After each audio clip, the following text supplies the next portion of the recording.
Silakan duduk Bapak Ibu Saudaraku terkasih dalam nama Tuhan Yesus. Puji nama Tuhan. Shalom. Shalom. Puji Tuhan. Apa kabar Bapak Ibu Saudaraku terkasih? Luar biasa. Ada sukacita, amin. Coba lihat kiri kanan dulu, betul ada sukacita di wajah mereka. Haleluya. Saudara kasih ya. Saya percaya waktu lihat kiri kanan senyumnya indah semua. Amin saudara ya. Kalau masih ada yang belum tersenyum, coba tanya dia masih hidup. Bilang sekasih, betul ya. Saudaraku terkasih, karena kalau kita masih hidup wajah harus penuh sukacita. Amin.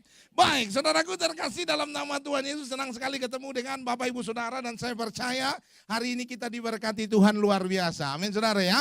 Saudaraku terkasih dalam nama Tuhan Yesus, dalam ibadah yang pertama ini saudara, saya mau bagi satu firman Tuhan buat kita. Saya kasih tema firman Tuhan bagi kita hari ini adalah hidupku bukannya aku lagi. Saudara kasih ya. Firman Tuhan temanya adalah hidupku bukannya aku lagi. Coba lihat kiri kanan lagi saudara kasih. Coba tanya dia, kau masih yang dulu enggak? Bilang sekasih, betul ya. Saudaraku terkasih dalam nama Tuhan Yesus. Baik saudara. Oke, mari sama-sama kita lihat firman Tuhan saudaraku terkasih dalam Galatia pasal yang ke-19. Pasal yang kedua, ayat yang ke-19 sampai dengan ayat yang ke-20. Galatia pasal yang kedua ayat 19 sampai dengan ayat yang ke-20. 2 ayat saja ya. Yang bawa Alkitab buka kitab sucinya, yang Alkitabnya di handphone buka handphone sucinya. Amin saudara ya. Karena semua harus suci saudaraku terkasih. Amin. Kalau saudara nggak bawa Alkitab, handphone belum ada Alkitabnya, jangan berkecil hati, bisa lihat di depan. Saya sudah tulis besar-besar saudara terkasih ya. Jadi kita bisa baca sama-sama. Amin. Tapi kalau misalnya kau rabun jauh juga, saudaraku terkasih, tetap nggak boleh berkecil hati saudara. Karena kalau sudah datang ke rumah Tuhan pasti ada jalan keluar saudara terkasih. Amin ya. Saudaraku terkasih, boleh lihat kiri kanan saudara ya. Karena ini tidak ujian jadi boleh nyontek, apalagi firman Tuhan harus berbagi, saudara kasih ya. Jadi tidak boleh pelit kalau firman Tuhan, saudara ya. Kalau sampai firman Tuhan saja kau pelit, apalagi duit pasti, saudara kasih. Pelitnya nggak kira-kira, saudara ya. Saudara boleh lihat kiri, kalau kiri nggak bawa lihat kanan, kanan nggak bawa juga, tepuk pundak mereka bilang lain kali kalau ibadah kita jangan duduk sebelahan ya, bilang kasih, betul ya, supaya bisa baca firman minggu depan, saudara kasih, amin.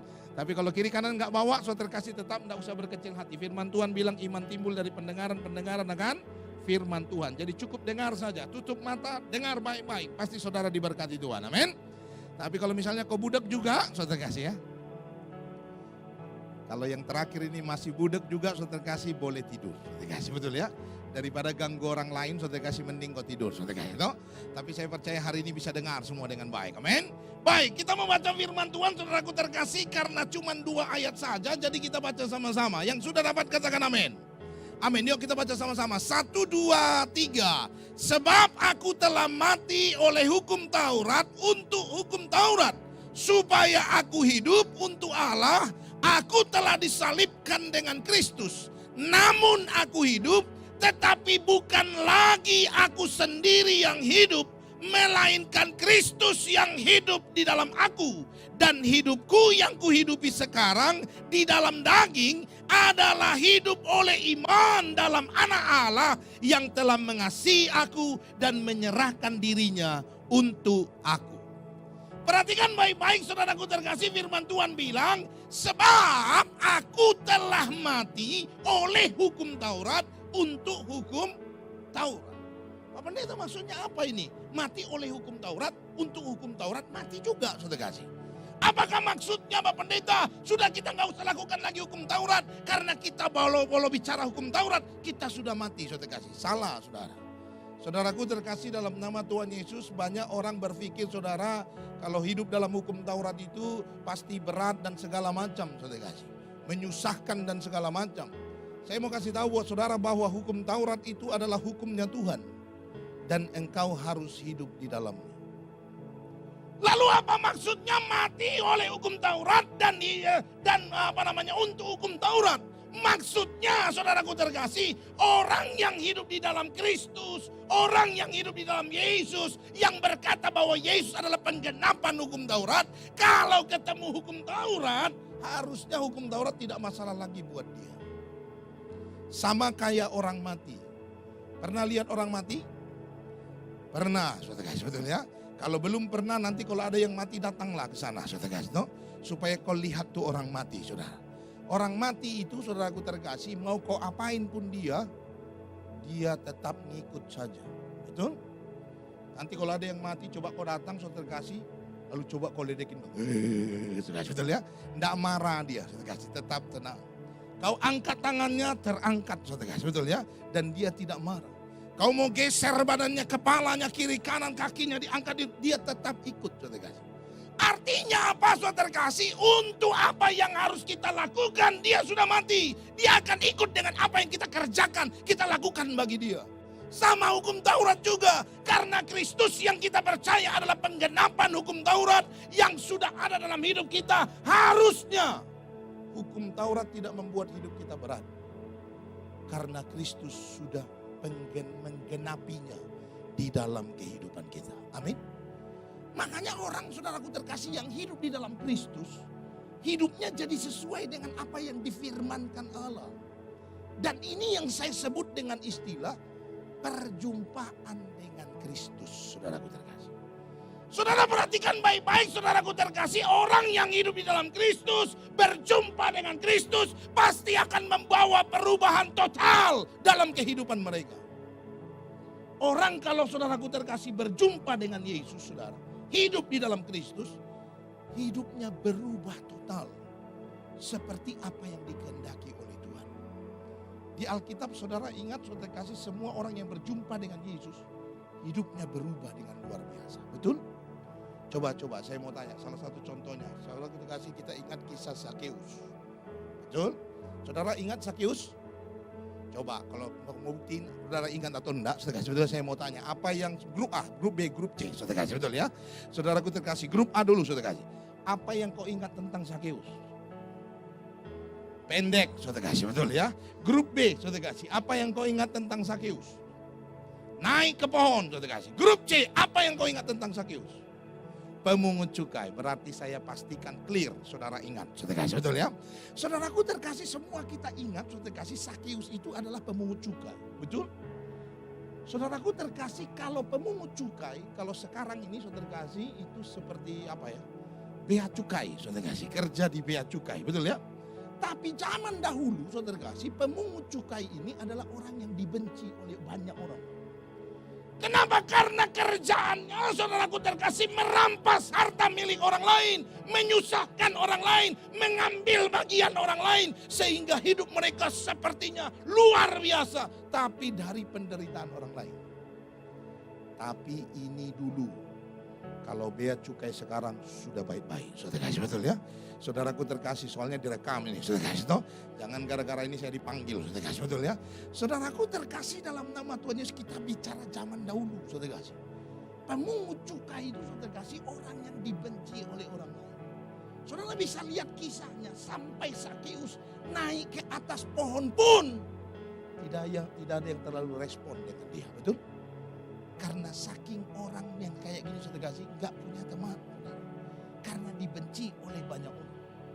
Tapi perhatikan baik-baik, firman Tuhan bilang setelah dia naik ke atas pohon, lalu dia berjumpa dengan Yesus, lalu Yesus berkata, Sakeus turun karena aku mau mampir ke rumahmu, saudara kasih. Lalu begitu mampir ke rumah, saudara kasih, saudara lihat apa yang terjadi, saudara kasih.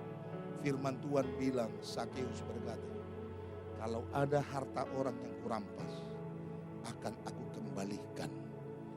Dan kalau ada yang aku rampas dengan cara tidak baik, aku kembalikan 4 kali lipat. Betul? Pertanyaan saya, menurut saudara, kira-kira ada enggak harta orang yang dirampas Sakeus waktu itu? Hah? Bukan ada, banyak, saudara. Betul? Maksud saya sekarang saudara perhatikan, waktu dia belum mengenal Kristus, fokus hidupnya adalah harta, uang, bagaimana supaya dia lebih kaya, lebih hebat, tidak peduli penderitaan orang lain. Tapi begitu Kristus hidup di dalam hidupnya, hidupnya berubah 180 derajat. Harta menjadi nomor sekian dalam kehidupannya. Bahkan kehilangan harta, dia tidak menjadi masalah asal dia hidup di dalam Kristus. Saudaraku terkasih, ini yang saya maksud dengan perjumpaan dengan Kristus. Kalau orang berjumpa dengan Kristus, perubahan total akan terjadi. Karena mereka telah menyalipkan kehidupan mereka yang lama dan mengizinkan kehidupan Kristus sepenuhnya dalam kehidupan mereka. Pertanyaan saya, saudara sudah berjumpa belum dengan Yesus? Coba lihat kiri kanan, tanya dia, sudah jumpa belum dengan Yesus? Bilang sekasih, betul ya. Saudaraku terkasih, karena berjumpa dengan Yesus itu ternyata bukan lihat-lihatan, saudara kasih tuh. Berjumpa dengan Yesus itu bukan cuma ngobrol, saudara kasih. Berjumpa dengan Yesus itu adalah ketika hidup kita dirubah dari yang lama menjadi kehidupan yang baru. Amin. Hari ini saudaraku terkasih dalam nama Tuhan Yesus, kalau kau memang betul-betul pengen berjumpa dengan Yesus, firman Tuhan bilang kau harus menyalipkan kehidupanmu yang lama. Kau hidup, tapi kehidupan yang lama disalibkan bersama dengan Kristus. Nah pertanyaannya adalah saudara kasih, kehidupan yang mana yang harus kita salibkan supaya hidup kita sama seperti Kristus hidup. Supaya kita tidak hidup dalam kehidupan kita yang lama, tapi hidup dalam kehidupan yang baru. Nah ini yang saya mau bagi buat saudara. Saudaraku terkasih, ada 3 hal yang harus saudara ketahui dan harus saudara salibkan dalam hidup saudara. Supaya Kristus yang terlihat dalam kehidupan kita dan bukan diri kita lagi. Ada 3 hal yang harus kita salibkan saudara kasih. Apa itu saudaraku terkasih? Yang pertama, mari kita lihat bagaimana Yesus mengajari kita saudara kasih. Saudaraku terkasih, Matius pasal yang ke-26 ayat 39, 42 dan 44. Ini yang pertama saudara. Perhatikan baik-baik saudara kasih. Saya bacakan buat saudara. Yang pertama firman Tuhan bilang, maka ia maju sedikit lalu sujud dan berdoa, katanya, ya Bapakku, jikalau sekiranya mungkin biarlah cawan ini lalu daripadaku, tetapi jangan seperti yang kukendaki, melainkan seperti yang engkau kendaki. Yang kedua, ayat 42, lalu ia pergi untuk kedua kalinya dan berdoa, katanya, ya Bapakku, jikalau cawan ini tidak mungkin lalu kecuali apabila aku meminumnya, jadilah kehendakmu. Perhatikan yang ketiga. Yang ketiga, ayat 44 firman Tuhan bilang, ia membiarkan mereka di situ lalu pergi dan berdoa untuk ketiga kalinya, dan apa katanya? Mengucapkan doa yang itu juga. Saudara dengar, ini kisah percis beberapa saat sebelum Yesus disalibkan. Kita semua sama-sama tahu, betul? Rupanya saudaraku terkasih, kemahatauan Allah, kemahatauan Yesus, dia bisa tahu apa yang akan dia alami setelah hari itu di Taman Getsemani, saudara. Dan itu mengerikan sekali ternyata, saudaraku terkasih. Saudaraku terkasih, dalam nama Tuhan Yesus, kita kalau nonton film The Passion of Christ, semua orang meneteskan air mata, betul? Tidak peduli yang gede, yang kecil, semua kalau sudah nonton film itu, saudara kasih, hatinya hancur. Saya punya anak 3 tahun, saudara kasih. Yang paling kecil itu anak mujizat saya, yang lahir cuman 6 bulan, 900 gram, 30 cm panjangnya, saudara kasih ya. Sekarang sudah besar, saudara kasih. Sudah 3 tahun, saudara. Saudara tahu waktu pasca kemarin, saudara kasih, pulang Jumat Agung, saudara kasih. Saya pulang pelayanan sore, malam, saudara kasih, karena saya khotbah di luar seharian, saudara. Lalu saya pulang, saudara kasih, masukin mobil, saudara kasih ke garasi, tiba-tiba dia lari keluar. Lalu dia bilang, papi. Lalu saya datang seperti biasa, memang begitu, saudara kasih. Lalu saudara kasih, saya gendong dia, terus dia cerita. Dia bilang, Pi, tadi adik nonton film Tuhan Yesus. Oh ya, di mana nontonnya? Di gereja, Pi. Nah, terus gimana? Aduh, kasihan, Pi. Tuhan Yesus, Pi, disiksa. Itu, Pi, tangannya dipaku 3 kali. Saudara kasih, betul ya? Padahal 2 kali, saudara kasih tuh. Tangan 1 kiri, kanan, kaki 1, saudara kasih ya. Jadi 2 kali sebenarnya, tapi bilangnya 3 kali, saudara kasih. Dipaku 3 kali, Pi. Berdarah-darah, Pi. Kepalanya dikasih duri-duri, Pi. Itu darahnya sampai turun, Pi. Aduh, seram banget, Pi. Aduh, Pi, sudah ya, cukup ceritanya ya, Pi. Terus dia bilang, jangan, cukup dong, cerita lagi. Terus gimana lagi? Enggak, Pi, seram, Pi. Saudara kasih, betul ya? Saudara bisa bayangkan cuma 3 tahun, saudara kasih, lihat film itu, saudara. Itu hatinya hancur, saudara kasih. Saudara dengar, saya mau kasih tahu buat saudara-saudara yang nonton film The Passion of Christ. Saya mau kasih tahu buat saudara dengar, itu film, saudara kasih, belum ada apa-apanya kalau saudara bandingkan dengan kisah dalam Yesaya, saudara kasih. Firman Tuhan catat dalam kisah Yesaya, Kristus yang disalib itu, saudara kasih, saking hancurnya penderitaan dan siksaan yang diberikan kepada dia, sampai orang melihat dia, orang tidak tahu itu siapa, karena hancurnya wajahnya. Saudaraku terkasih, saking beratnya penderitaan yang begitu luar biasa. Lalu Yesus berkata, sampai 3 kali dia berkata, kalau boleh, lalukan cawan ini dari padaku. Saya mau tanya buat saudara. Pertanyaan saya, menurut saudara, wajar nggak Yesus tanya begitu? Grup A, bercepat sedekah, sebetulnya. Kira-kira wajar apa enggak?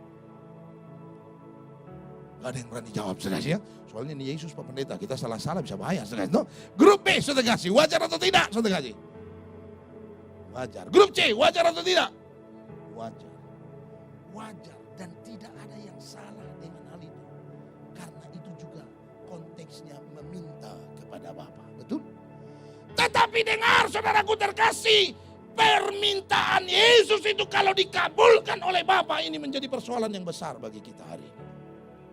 Karena penyaliban dan penebusan Tuhan sudah kasih bisa tidak terjadi dalam kehidupan kita. Yesus harus melewatinya walaupun begitu mengerikan. Yang saya maksud adalah sudah kasih, yang pertama, yang harus kita salibkan dalam kehidupan kita yang kadang-kala kelihatannya wajar, tapi justru membuat kita jauh dari Tuhan adalah keinginan daging. Ini yang pertama, saudara kasih. Yang pertama yang harus kau salibkan dalam kehidupanmu supaya kau jangan jauh dari Allah adalah keinginan daging.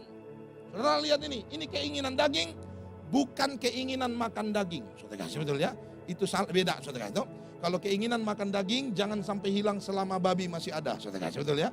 Saudaraku terkasih, karena sudah cuman kita yang makan itu, saudara kasih, betul ya? Yang lain-lain kan sudah pada nggak makan, saudara kasih. Jadi kalau sampai kita nggak makan juga, terus siapa yang makan mereka, saudara kasih, betul ya? Saudaraku terkasih dalam nama Tuhan Yesus, ini keinginan daging, saudara kasih. Keinginan daging itu apa? Orang sering sebutnya dengan istilah 3 ta. Harta, tahta, dan cinta. Betul, sudah hafal saudara kasih, betul ya. Bukan wanita saudara kasih, karena sekarang pria juga banyak buat orang jatuh dalam dosa, saudara kasih, betul ya. Saudaraku terkasih, harta, tahta, dan cinta. Saya mau kasih tahu buat saudara dengar, 3 ta itu tidak ada yang salah. Bahkan firman Tuhan menjanjikan 3 hal itu dalam kehidupan kita. Berkali-kali firman Tuhan catat, diberkatilah engkau, diberkatilah engkau, diberkatilah engkau. Berkali-kali Tuhan catat, Tuhan mau kau naik dan bukan turun. Tuhan mau kau jadi kepala dan bukan ekor. Berkali-kali Tuhan catat supaya kasih Tuhan memenuhi kehidupan kita. Amin. Tidak ada yang salah dengan hal itu. Tetapi yang menjadi persoalan adalah ketika 3 ta itu menguasai kehidupanmu. Ketika 3 ta itu memenuhi kehidupanmu sehingga kau lupa apa yang harus kau hidupi dalam kehidupanmu. Ini yang sering kali membuat jadi persoalan. Ada banyak orang saudaraku terkasih belum diberkati. Wah seriusnya sama Tuhan gak kira-kira, betul? Waktu belum punya kerja, pokoknya kalau datang ibadah, semua acara ibadah gereja dia datangin, saudara kasih. Hari Minggu ibadah 2 kali dia datang, saudara kasih, betul ya? Ada komsel, datang juga dia komsel, saudara kasih. Ada ibadah wanita, datang juga di ibadah wanita walaupun dia pria, saudara kasih, betul ya? Karena katanya ngantar istri, saudara kasih. Begitu saudara kasih ibadah pria, pasti dia datang, saudara kasih. Ibadah-ibadah yang lain, selalu dia datang, saudara kasih. Tapi begitu dia sudah mulai dapat kerjaan, mulai ada usaha sedikit, saudara kasih. Mulai berkat, mulai berlimpah, saudara. Tidak sedikit orang jauh dari Tuhan, betul? Ada banyak orang justru jauh dari Tuhan ketika diberkati Tuhan. Mereka lupa bahwa berkat itu harusnya mendorong mereka lebih dekat dengan Tuhan. Saudara dengar, selama engkau tidak menanggalkan keinginan daging, engkau tidak akan pernah mengalami perubahan. Sebab Kristus tidak hidup di dalam kehidupan. Amin, saudaraku terkasih. Saudaraku terkasih, dengar, keinginan daging kita, saudara kasih, hanya akan membuat kita jauh dari kehendak Tuhan. Coba saudara lihat Roma 8 ayat 8 sampai 9. Saya baca ayat 8-nya saja, saudara kasih ya. Saudaraku terkasih, firman Tuhan bilang begini, mereka yang hidup dalam daging, apa katanya? Tidak mungkin berkenan kepada Allah. Baru-baru ini saudara terkasih, kita kan dihebohkan dengan apa itu? Kristen progresif, betul ya? Sebetulnya saya nggak terlalu respect dengan hal itu, saudara kasih. Kenapa saudaraku terkasih? Karena menurut saya, saudaraku terkasih, kalau sampai ada orang berkata ada jalan keselamatan lain di luar Kristus, apalagi lewat perbuatan daging kita yang baik, saudara kasih, saya bilang ini orang nggak ngerti firman Tuhan, berarti harus sekolah teologi ini orang, saudara kasih. Kenapa saudara kasih? Saya suka bilang kalau sampai ada orang bilang ada jalan lain menuju surga selain dari Yesus Kristus, apalagi perbuatan baik, ada 3 kemungkinan yang di pikiran dia. Kemungkinan pertama, dia mungkin berpikir ada Tuhan yang lain. Karena jalan masuk surga itu tidak bisa jalan lain, cuma dari Tuhan saja. Jadi dia berpikir ada Tuhan yang lain yang bisa bawa dia ke surga. Yang kedua, ada kemungkinan dia berpikir ada surga yang lain. Jadi pikirannya bukan surga yang kita pikirin, saudara kasih. Kalau kita kan berpikirnya cuma 2, satu surga, satu neraka, betul? Jadi kalau dia pikir neraka itu surga, silakan saja, saudara kasih, betul ya? Masuk ke sana, saudara kasih. Lalu yang ketiga, saudara kasih, di pikiran saya, saudara, menurut saya, kenapa dia berpikir ada jalan lain, apalagi perbuatan baik masuk surga? Karena dia tidak mengerti natur daging kita ini dengan baik. Saudara dengar firman Tuhan bilang, daging tidak pernah membuat engkau berkenan kepada Allah. Bahkan kalau saudara perhatikan firman Tuhan bilang, coba saudara lihat satu ayat, saya enggak coba sini, saudara lihat. Supaya saudara ngerti, jangan berpikir bahwa kau bisa masuk surga dengan perbuatan dagingmu. Saudara kasih. Coba saudara lihat Wahyu pasal yang ke-13, ayat yang ke-18 kali, saudara kasih, betul ya? Coba saudaraku terkasih Wahyu pasal yang ke-13, saudara. Coba saudara lihat ayat yang terakhir, yang 6 itu, saudara kasih, betul ya? Saudaraku terkasih dalam nama Tuhan Yesus, Wahyu pasal yang ke-13, ayat yang ke-18 kayaknya. Ya betul, ayat yang ke-18, saudara kasih. Saya mau kasih tahu buat saudara, supaya saudara tahu bahwa tidak ada jalan lain masuk surga. Dan dagingmu tidak akan pernah membuat engkau masuk dalam kerajaan Allah. Saudara lihat ayat ini. Yang penting di sini ialah hikmat. Barang siapa yang bijaksana, baiklah ia menghitung bilangan binatang itu. Karena bilangan binatang itu adalah bilangan apa katanya? Seorang manusia. Dan bilangannya ialah 666. Nah sekarang saya mau tanya buat saudara. Firman Tuhan bilang bilangan binatang itu adalah bilangan seorang manusia. Pertanyaan saya, saudara manusia enggak? Coba lihat kiri kanan, tanya dia, kau manusia enggak? Manusia. Dan firman Tuhan bilang bilangan 666 itu adalah bilangan siapa? Berarti bilangan saudara atau tidak? Bilangan saudara atau tidak? Bilangan kita. Lalu pertanyaan, bilang kita yang mana Pak Pendeta? Bilangan kita tanpa Kristus. Ketika kau hanya daging dan tidak ada Kristus roh Tuhan yang memenuhi dan menuntun kehidupanmu, maka keinginan dagingmu hanya akan membuat engkau menjadi anti Kristus. Karena daging, keinginan daging, firman Tuhan bilang tidak pernah berkenan kepada Allah. Jadi tidak ada jalan keselamatan lain selain daripada Kristus yang turun dari surga, yang membawa kita kepada surga. Amin. Maka saudaraku terkasih dalam nama Tuhan Yesus, selama kau tidak menanggalkan keinginan daging, kau tidak akan pernah berkenan kepada Allah. Amin. Itu yang pertama, keinginan daging yang harus kau salibkan dari dalam kehidupan. Yang kedua, hal apa yang harus kita salibkan supaya hidup kita sama seperti Kristus? Saudara lihat Matius pasal 4 ayat 8 sampai 10, saudara kasih. Kita lihat apalagi yang diajarkan Tuhan Yesus kepada kita. Matius pasal yang keempat, saudaraku terkasih, ayat yang ke-8 sampai dengan ayat yang ke-10. Dengar firman Tuhan, saya bacakan buat saudara. Dan iblis membawanya pula ke atas gunung yang sangat tinggi dan memperlihatkan kepadanya semua kerajaan dunia dengan kemegahannya.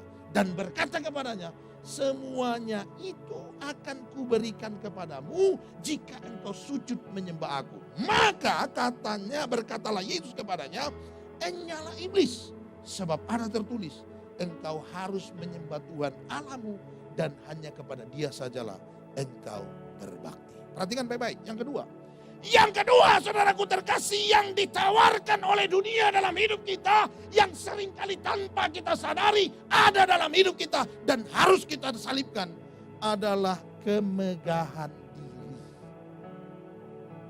Saudaraku terkasih, dunia tanpa kita sadari menuntun kita, menarik kita supaya kita menjadi orang yang bermegah diri dan sombong. Betul? Saya kasih contoh, saudara kasih, supaya saudara sadar, saudara. Saudara perhatikan, saudara kasih, semua fasilitas dunia ini tanpa kau sadari membuat engkau bermegah diri dan sombong. Kita mulai dari contoh pertama. Coba saudara perhatikan kalau saudara masuk ke tempat-tempat yang mewah.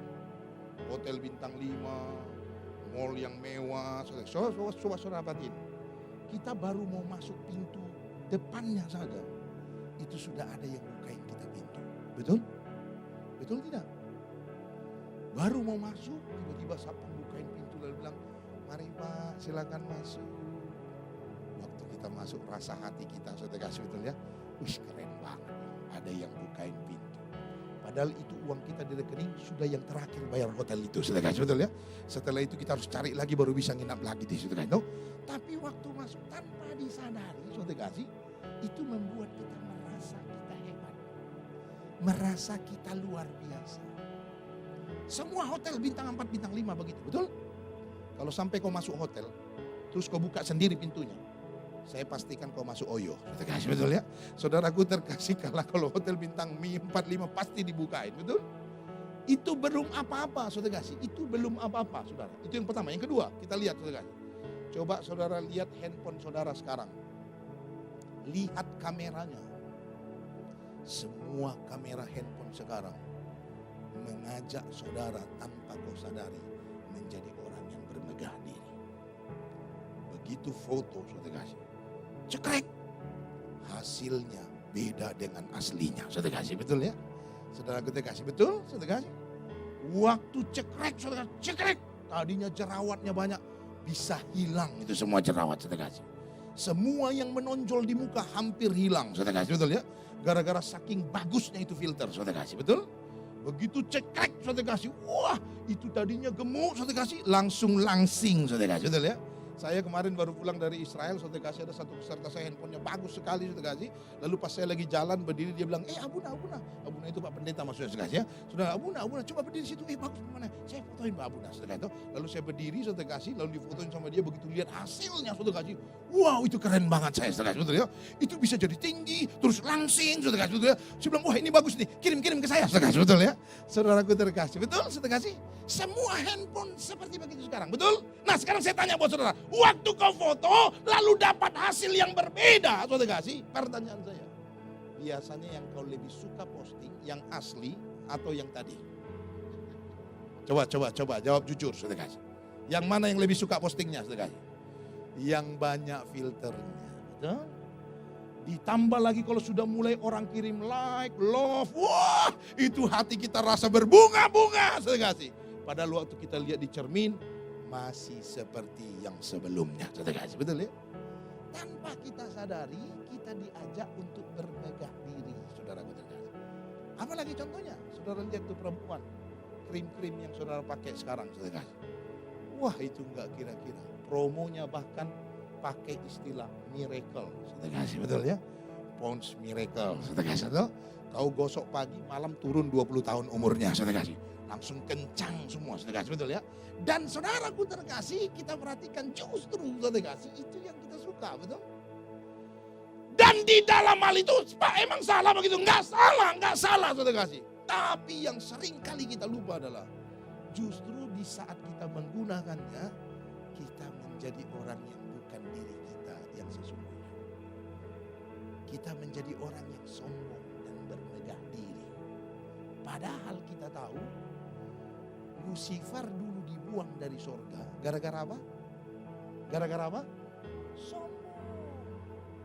Hati-hati saudaraku terkasih. Jangan sampai kau pengen ke sorga. Tapi kau orang yang sombong dan suka bermegah diri. Kau baru isi formulir. Sudah dieliminasi. Saudara kasih. Coba lihat kiri kanan bilang sama dia. Jangan sombong lu. Saudara kasih. Saudaraku terkasih dalam nama Tuhan Yesus. Dengar saya kasih tahu buat saudara. Kalau Tuhan mau berkati saudara. Kalau Tuhan berikan berkat yang luar biasa dalam hidupmu. Saudara harus mengerti dengar. Itu tujuannya bukan supaya kau jadi sombong. Atau berbangga diri. Tapi apa? Supaya kita menjadi berkat bagi banyak orang.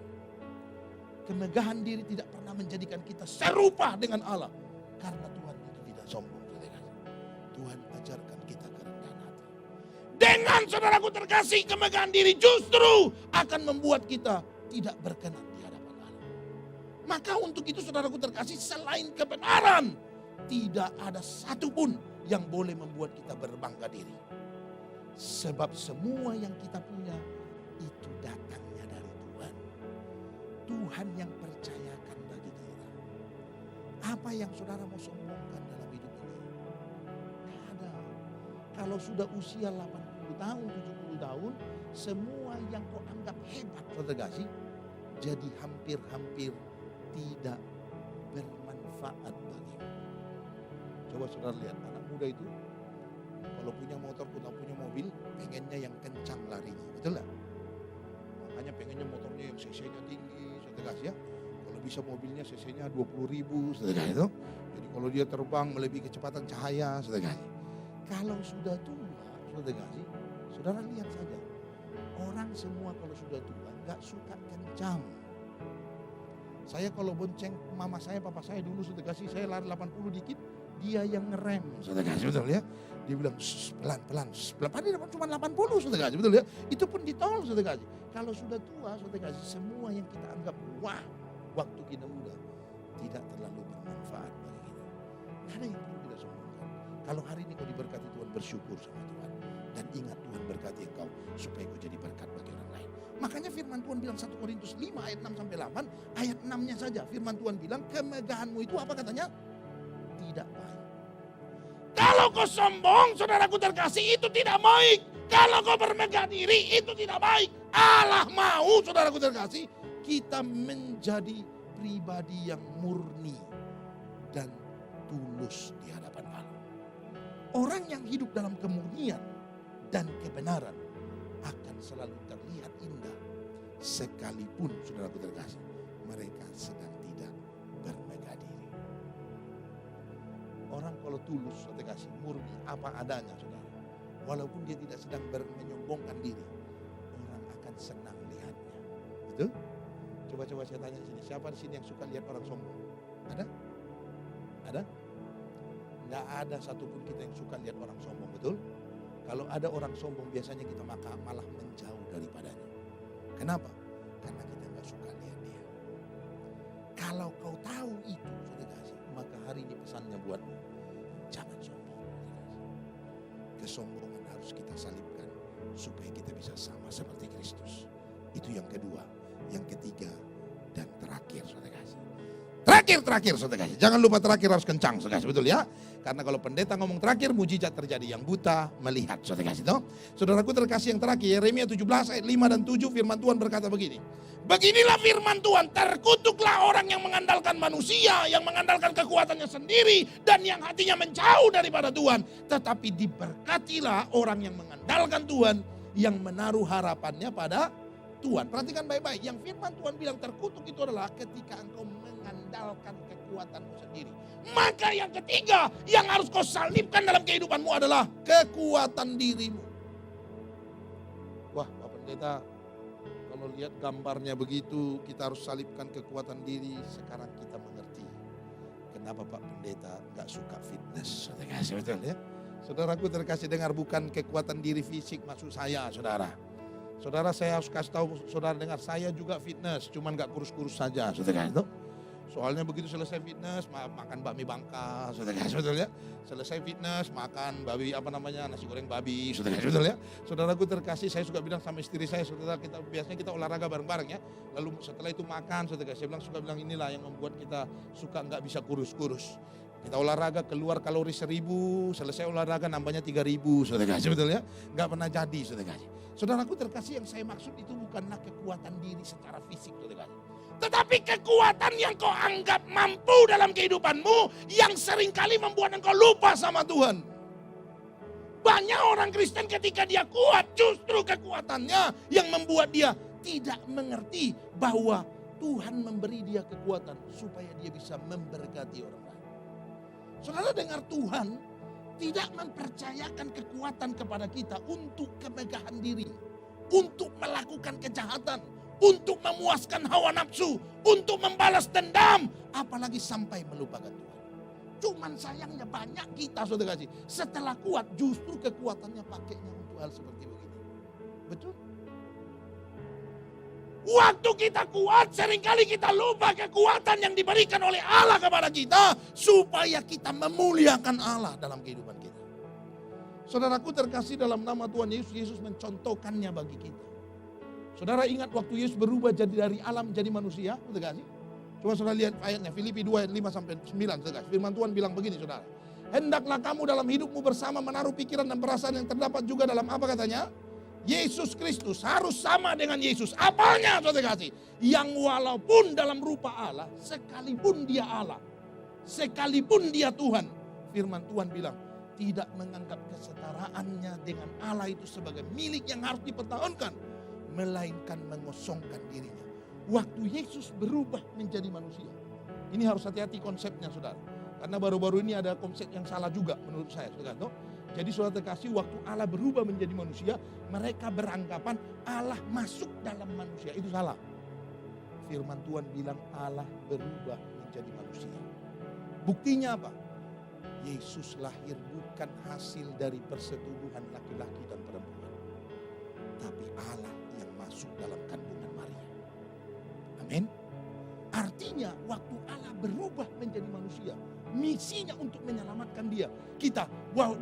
Dia harus hidup sebagai manusia. Firman Tuhan bilang, sekalipun dia Allah, tapi dia mengosongkan dirinya. Tidak menganggap kesetaraan dengan Allah, harus diperlihatkan. Dia lakukan tugasnya sebagai manusia. Dan firman Tuhan bilang dia taat sampai apa katanya? Sampai mati. Maksudnya apa? Dia dicerca, dia dihina, dia dilakukan hal-hal yang tidak baik. Tapi firman Tuhan bilang dia tetap taat sampai mati. Seberapa banyak kita orang Kristen saudara kasih waktu dicahati orang lain, dibohongin orang lain, dibuat sesuatu yang tidak baik dalam hidup kita, saudara kasih. Kita taat, tapi bukan sampai mati, tapi sampai tunggu waktu yang tepat, saudara kasih, betul ya? Lalu saudara kasih dalam hati kita tunggu ya, saudara kasih tahu. Nanti kalau tiba waktunya, saya akan balas. Saudaraku terkasih, dengan orang Kristen harus menggunakan kekuatannya untuk memuliakan Allah. Kalau kau taruh kekuatanmu dalam tangan Tuhan, Tuhan bisa ubah kekuatanmu menjadi kekuatan yang lebih luar biasa lagi. Hari ini saudara kasih, seberapa berat persoalan pergumulan dalam kehidupanmu, masalah yang kau hadapi, dan kalau kau merasa kau tidak sanggup, kau tidak kuat, saudara kasih, saudara dengar, taruh kekuatanmu dalam tangan Tuhan. Maka Tuhan yang akan berubah menjadi kekuatan yang baru. Saya tutup dengan satu kesaksian, saudara kasih. Saudaraku terkasih, dalam nama Tuhan Yesus, saya baru dari Israel. Saya nggak tahu, kita ada juga jemaat yang ketemu waktu itu dengan kita, saudara kasih ya. Karena saya ketemu dengan grup, saudara kasih, Pak Michael dan teman-teman yang lain, Pak Totong, saudara kasih ya. Saudaraku terkasih, waktu itu kita ketemu di Jakarta, ketemu di Mesir, saudara kasih. Kita berangkat bareng-bareng, saudara. Saudaraku terkasih, dalam nama Tuhan Yesus, ada waktu saya mau berangkat, saudara kasih. Waktu kita mau berangkat ke Israel, saudara kasih. Jadi ada dua orang peserta, saudara kasih, yang mereka ragu berangkat, saudara. Yang pertama adalah seorang oma berusia 74 tahun kalau nggak salah saya. Sudah tua sekali ini oma, saudara kasih. Saudaraku terkasih, dia sih semangat tapi anaknya ketakutan, saudara kasih. Karena dia berangkat sendiri, saudara. Anak-anaknya nggak ikut, saudara. Jadi anaknya berkali-kali telepon saya nanya, Pak Pendeta, ini bagaimana mama kami? Loh bagaimana maksud saya? Saudara kasih, betul ya? Ya ini mama kami kira-kira kuat nggak Pak Pendeta kalau ikut? Lah mana saya tahu, saudara kasih, betul ya? Saya ketemu mamanya juga nggak pernah, saudara kasih.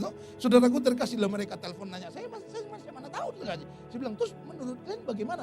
Ya mama kami sih kalau ditanya semangat terus Pak Pendeta. Ya kami yang khawatir. Lah kalau begitu kalian yang semangat, saudara kasih. Kalau dia kuat berangkat, tapi kalau nggak kuat jangan, saudara kasih. Lalu dia bilang, tapi Pak Pendeta mama saya pengen berangkat Pak Pendeta, terus bagaimana dong? Ya terserah, saudara kasih ya. Nah kira-kira nanti ada yang nemanin Pak Pendeta sana. Lah saya kan ikut, saudara kasih, betul ya? Saya yang nemanin, saudara kasih. Nah terus kalau nanti mama kami nggak kuat, ya kita usahakan lah mau naik kursi roda atau bagaimana. Kalau nanti dia jatuh Pak Pendeta, ya kita gendong, saudara kasih, betul ya? Saudaraku terkasih, dalam nama Tuhan Yesus, yang penting sekarang mamanya dulu. Saya bilang, kuat apa enggak, saudara kasih? Akhirnya dia bilang, mama sih bilang kuat. Ya udah kalau gitu berangkat, saudara kasih. Akhirnya ikut, saudara. Satu lagi seorang ibu, saudara kasih, umurnya mungkin 50-60an, saudara kasih, tapi dia punya sakit kaki, pengapuran di kaki, saudara. Dia datang ke kantor saya sampai 2 kali. Hanya mau nunjukin cara jalannya, saudara kasih. Jadi jalannya udah pincang, saudara kasih. Terus dia bilang, Pak Pendeta coba lihat saya jalan. Kira-kira saya kuat nggak pergi sana, saudara kasih? Lah mana saya tahu, saudara kasih, betul? Kan yang rasain kuatnya dia, bukan saya, saudara kasih, betul ya? Saya bilang, lah ibu gimana, kuat nggak? Ya kalau saya sih pengen pergi Pak Pendeta, semangat sudah kapan lagi pergi ke sana, ini ada waktu. Ya sudah kalau kita ikut. Akhirnya dia pulang gak ada jawaban hari itu. Datang sekali lagi, saudara kasih, betul ya. Cuman mau nunjukin lagi jalannya, saudara kasih. Nah coba sekali lagi Pak Pendeta lihat dulu sekali lagi, saudara kasih. Dia lihat, saya lihat. Nah ibu sekarang kuat gak? Ya udahlah kalau gitu kuat deh, saudara kasih. Akhirnya dia ikut sama suaminya, saudara kasih. Kita berangkat, saudara. Si Oma tadi, saudara kasih, yang dikhawatirin sama anak-anaknya jatuh. Ini Oma jatuh 3 kali, saudara kasih. Kami jalan 3 negara, 1 negara 1 kali, saudara kasih, betul ya. Dan jatuhnya nggak kira-kira ngejengkang, saudara kasih, betul ya. Saudaraku terkasih, yang pertama dia jatuh di sekitar piramid, saudara kasih, kepleset sama pasir, gubrak begitu, saudara kasih, betul ya. Kita angkat, Oma gimana, siap nggak? Bisa masih kuat nggak? Oh nggak, masih kuat, saudara kasih, betul ya. Kita berangkat, saudara kasih. Yang kedua kali, saudara kasih, di laut mati, saudara kasih, saya sudah bilang sama mereka, jangan pakai sandal ya waktu turun ya, karena itu lumpur licin, saudara kasih. Dia tetap pakai sandal, panas Pak Pendeta, pakai sandal, kepleset, kejengkang lagi sekali lagi, saudara kasih. Ketiga kali di Gunung Nebo, saudara kasih, betul ya. Jatuh sekali lagi, saudara kasih. Tapi waktu saudaraku terkasih itu Oma pulang sehat. Waktu dia pulang, dia dari Lampung, saudara kasih. Minta pulang malam-malam. Saya bilang, Oma nginap di rumah saya dulu, besok pagi saya antar ke stasiun. Enggak, saya mau pulang malam. Pulang malam. Sepanjang malam dia pulang, saya yang kepikiran, saudara kasih ya. Itu Oma gimana kabarnya di jalan, saudara kasih. Karena dia naik Damri, saudara kasih. Saya telepon dari pagi, setelah paginya saya telepon sampai sore, saudara. Enggak diangkat-angkat juga. Wah, tambah khawatir saya. Sore dia balas WA, saya bilang, Abuna, saya sudah sampai rumah, sorry baru balas, baru bangun. Saudara kasih, betul ya. Saudara, ternyata dia sampai dengan sehat, saudara kasih. Tapi ini si ibu yang saya mau cerita, saudara kasih. Kita dari Jakarta transit Dubai, saudara kasih. Jalannya 8 jam. Itu kalau naik pesawat 8 jam, yang gak sakit saja lutut jadi sakit, saudara kasih, betul ya. Karena duduk 8 jam, saudara kasih. Nah ini si ibu sudah sakit, saudara kasih. Biasanya kalau turun Dubai, saudara kasih, saya sengaja jalan duluan di depan. Saya nungguin supaya jangan sampai peserta saya kelewatan. Karena waktu dulu pernah kasus kelewatan satu, nyarinya susah nggak kira-kira, saudara kasih, betul ya. Jadi saya tunggu depan, kalau peserta saya datang, yuk minggir, tunggu di sini, tunggu sini. Setelah semua saya pikir, wah ini satu lagi belum ada, saudara kasih. Wah ternyata si ibu yang kakinya sakit, saudara. Lalu dia bilang, Abuna, kaki saya sakit kayaknya. Gimana ya Abuna ya? Kira-kira saya kuat nggak? Oh kuat, jalan pelan-pelan saja. Apa nggak ada kursi roda ya Bunda? Oh kalau kursi roda kita harus ke sana. Karena tempat sewanya di sana, saudara kasih. Lalu kita harus jalan, iya harus jalan. Lalu saudara kasih, tapi gimana? Bisa, ayo, enggak jauh kok, dekat. Coba lihat itu dekat kan, saudara kasih. Kelihatan kan? Kelihatan, memang kelihatan, saudara kasih, betul ya. Cuman apa yang dilihat saya nggak tahu, saudara kasih. Karena itu bandara kan besarnya nggak kira-kira, saudara kasih. Akhirnya kami jalan pelan-pelan, saudara kasih, pelan-pelan jalan, saudara kasih. Waktu lagi jalan itu lewat mobil-mobil golf itu ya. Lalu dia bilang, Abuna kalau naik itu gimana? Bayar. Ya kalau saya mau naik itu boleh nggak? Tadi harusnya dari sana, saya bilang, saudara, kita di jalan, saudara. Udahlah nggak apa-apa, jalan nggak jauh kok, saudara. Kita jalan aja pelan-pelan. Akhirnya jalan, saya temanin, saudara, pelan-pelan. Sudah makin jauh kita jalan, saudara. Dia masih jauh nggak? Enggak, tinggal belok, kita nyampe, saudara. Ternyata belok, turun lagi bawah, belok lagi, saudara. Wah, pokoknya jauh nggak kira-kira, saudara. Kayaknya ada setengah jam itu jalan, saudara. Ya. Saudaraku terkasih, akhirnya dia nggak nanya lagi, mungkin karena bukan nggak mau nanya, tapi mungkin pikirnya, dijawab dekat terus, saudara, saudara. Akhirnya dia jalan terus, saudara kasih. Begitu nyampe di gate, saudara kasih bilang, Ibu tunggu sini ya. Saya mau pergi dulu ke kamar mandi. Akhirnya saya langsung pergi cepat-cepat karena saya takut diomelin sebetulnya, saudara kasih, betul ya. Saya pergi, saya ngopi, saudara kasih, karena transit kita waktu itu kalau nggak salah 2,5 jam waktu itu, nggak begitu lama, saudara kasih. Lalu setelah itu, saudara kasih, kalau saya balik lagi, langsung saudara kasih ketemu mereka, ayo kita naik, udah pesan mau masuk. Kita masuk, saudara kasih, langsung terbang 3 jam lagi ke Mesir. Sampai di Mesir, saudara kasih, kita langsung city tour. Jadi nggak ada istirahat, saudara kasih. Langsung jalan. Ini ibu nanya terus, Abuna gerejanya jauh? Nggak, dekat itu kelihatan gerejanya besar kan, saudara. Memang besar gerejanya kelihatan, saudara. Tapi jalannya kan jauh, saudara. Turun tangga, naik tangga, saudara. Tapi dia tetap ikut jalan. Itu terus hari pertama, hari kedua, terus sampai ke Israel. Israel lagi jalan terus, dia ikut terus, saudara. Lalu selanjutnya, saudara, sampai Jordan, saudara, kita jalan terus. Itu Petra, saudara, waktu itu yang saya nggak kasih dia jalan. Saya bilang kalau ini harus naik mobil. Jangan, kalau nggak nanti bisa nggak kuat jauh kan, saudara. Akhirnya saudara kasih dia jalan terus, begitu balik saudara kasih kita terbang, lalu terbang balik ke Indonesia, terus transit Dubai lagi, saudara kasih. Begitu sampai Dubai dia panggil saya, saudara. Dia bilang, Abuna, dalam hati saya, wah gawat, saudara kasih, betul ya. Gak bisa bohong lagi karena kemarin saudara kasih udah dari situ dia, saudara kasih. Ini gak bisa bilang dekat lagi, saudara kasih, betul ya. Karena dia udah pengalaman, saudara kasih. Dia bilang, Abuna, dia bilang, saudara kasih. Saya bilang, oh iya, kenapa Bu? Saya bilang, saya heran loh. Heran kenapa? Saya bisa jalan loh, Abuna. memang bisa jalan dari awal juga bisa jalan sekarang. Enggak maksud saya, dia bilang, Abuna saya bisa kuat, bahkan sekarang kalau mau jalan lagi saya kuat loh Abuna. Wah saya bilang, nah ini yang saya maksud. Kalau kau menaruh kekuatanmu dalam tangan Tuhan, kau tidak akan pernah kepikiran kalau ternyata Tuhan kasih kekuatan yang baru dalam hidup saudara. Amin. Saudaraku terkasih dalam nama Tuhan Yesus, hari ini dengar saya mau kasih tahu buat saudara. Ketika Tuhan ada dalam hidup kita, harusnya Tuhanlah yang kita andalkan. Jangan diri kita lagi sendiri. Salibkan keinginan dagingmu. Salibkan kesombongan dan kemegahan dirimu. Salibkan kekuatan dirimu. Dan biar Tuhan yang hidup di dalammu. Tuhan yang akan menuntun engkau kepada kemenangan demi kemenangan. Amin buat firman Tuhan. Mari kita bangkit berdiri saudaraku terkasih. Kita bawa hidup kita dalam tangan Tuhan. Kita mau naikkan satu pujian kepada Tuhan. Kunci A ya. Kita bersyukur buat anugerah Tuhan yang begitu besar bagi kita. Dan kita percaya kalau kita ada, kita diciptakan hanya untuk menjadi pemuji, penyembah, dan pemulia nama Tuhan. Terima kasih Tuhan Yesus. Terima kasih Bapa yang baik. Pujian dan syukurku ku bawa padamu dengan segenap hati, dengan rendah hati ku persembahkan. Sadar bila ku ada, haleluya. Sadar bila ku ada, hanya karena anugerah, bukan karena kekuatanku. Katakan, ku tahu hidupku, oh, ku tahu hidupku adalah penyembahan. Kau ciptakanku dalam kemuliaan-Mu. Ku tahu hidupku berharga ya Tuhan. Ku tahu hidupku berharga di mata-Mu. Segenap hidup kami, segenap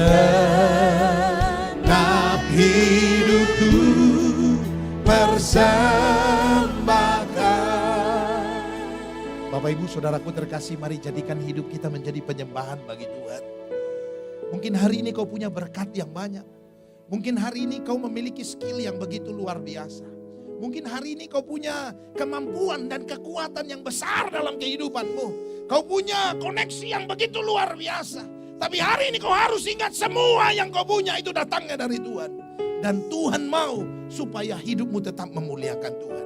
Pakai kekuatanmu, pakai kehebatanmu, pakai berkat yang kau miliki dalam kehidupanmu untuk memuliakan Allah, mendukung pekerjaan Tuhan, dan membuat orang-orang lain mengenal Tuhan dalam hidup mereka.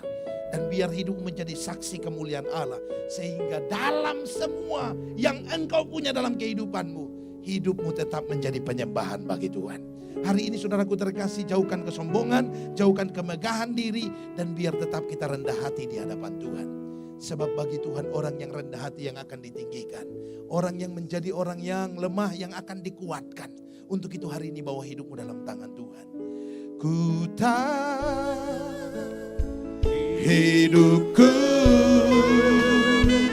adalah penyembahan.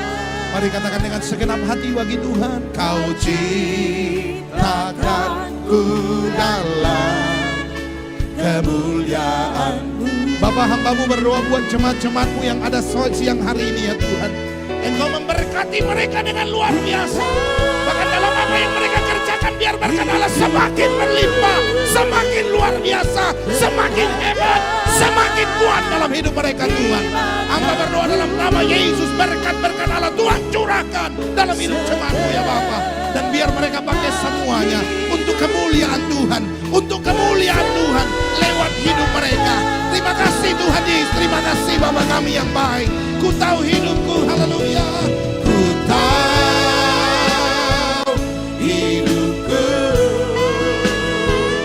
adalah penyembahan. Kau Ciptakanku dalam kemuliaan-Mu. Kami tahu Tuhan, ku tahu hidupku berharga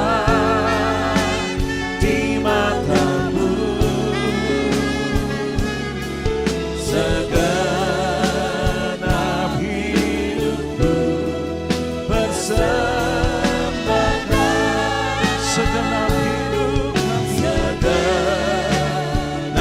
hidupku persembahkan.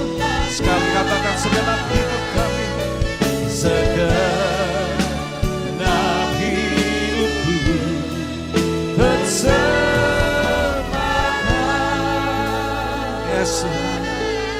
Haleluya, terima kasih Tuhan buat firman-Mu yang sudah disampaikan kepada kami semua Tuhan, yang memberikan kekuatan bagi setiap kami. Kami sadar sepenuhnya mulai firman-Mu yang sudah Kau sampaikan Tuhan, bahwa kami tidak ada apa-apanya Tuhan, karena semuanya yang kami miliki, yang kami memperoleh kekuatan hanya daripada Engkau sendiri Tuhan. Kau yang selalu bekerja di dalam hidup kami, memberikan kekuatan dan pengharapan itu boleh terjadi dalam setiap aspek kehidupan kami Tuhan.